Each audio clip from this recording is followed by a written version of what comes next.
Assalamualaikum warahmatullahi wabarakatuh. Perkenalkan, nama saya Dista Dwi Saputri dari kelas 12 MIPA 1. Di video ini saya akan membahas tentang KPK, Komisi Pemberantasan Korupsi. Peranan KPK dalam penegakan hukum di Indonesia.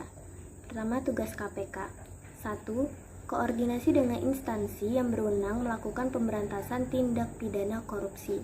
2. Supervisi terhadap instansi yang berwenang melakukan pemberantasan tindak pidana korupsi.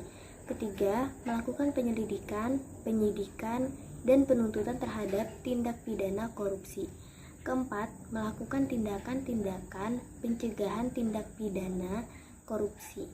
Kelima, melakukan monitor terhadap penyelenggaraan pemerintahan negara. Wewenang KPK: 1. Mengkoordinasikan penyelidikan, penyidikan, dan penuntutan tindak pidana korupsi. 2. Menetapkan sistem pelaporan dalam kegiatan pemberantasan tindak pidana korupsi. 3. Meminta informasi tentang kegiatan pemberantasan tindak pidana korupsi kepada instansi yang terkait. 4. Melaksanakan dengar pendapat atau pertemuan dengan instansi yang berwenang melakukan pemberantasan tindak pidana korupsi. 5. Meminta laporan instansi terkait mengenai pencegahan tindak pidana korupsi. Rekam jejak KPK dari tahun ke tahun.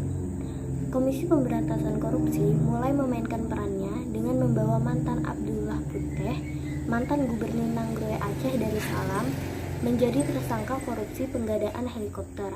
Tahun 2005 merupakan kejutan dari pelaksanaan peran KPK dalam memerangi korupsi, yaitu berhasil menangkap Mulyana Wirakusuma, anggota Komisi Pemilihan Umum KPU, yang mencoba menyuap salah seorang auditor BPK.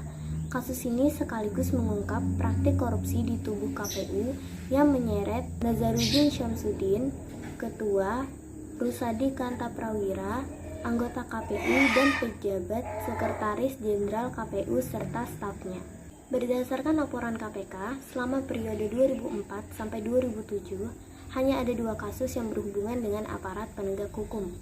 Banyaknya pejabat pemerintah daerah yang terkait kasus korupsi juga ditegaskan dalam laporan KPK periode 2003 sampai 2007, yang menyebutkan bahwa 73% kasus yang ditangani KPK adalah kasus korupsi daerah. Penangkapan Ketua DPD RI Irman Gusman di rumahnya dalam kasus kuota impor gula pada tahun 2016.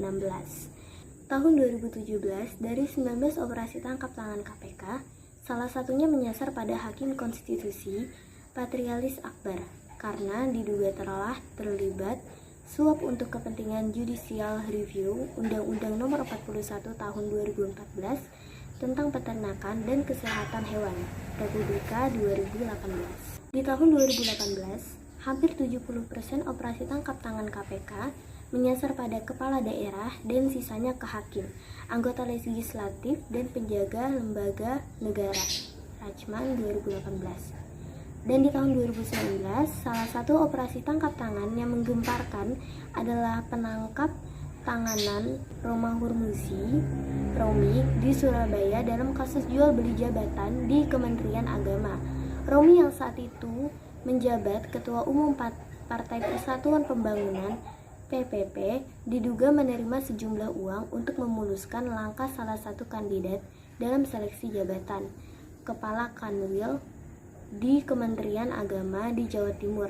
Kasus ini sempat menjadi bola panas karena terjadi pada masa kampanye pemilu presiden di mana Romi memiliki afiliasi dengan salah satu calon. Jakarta, Gatra.com. Sepanjang tahun 2020, Komisi Pemberantasan Korupsi KPK telah mencatat penetapan tersangka sebanyak 109 orang. KPK juga telah melakukan 111 penyelidikan, 91 penyidikan, 75 penuntutan, 92 perkara, inkraj, dan 108 eksekusi. Sekian dan terima kasih. Wassalamualaikum warahmatullahi wabarakatuh.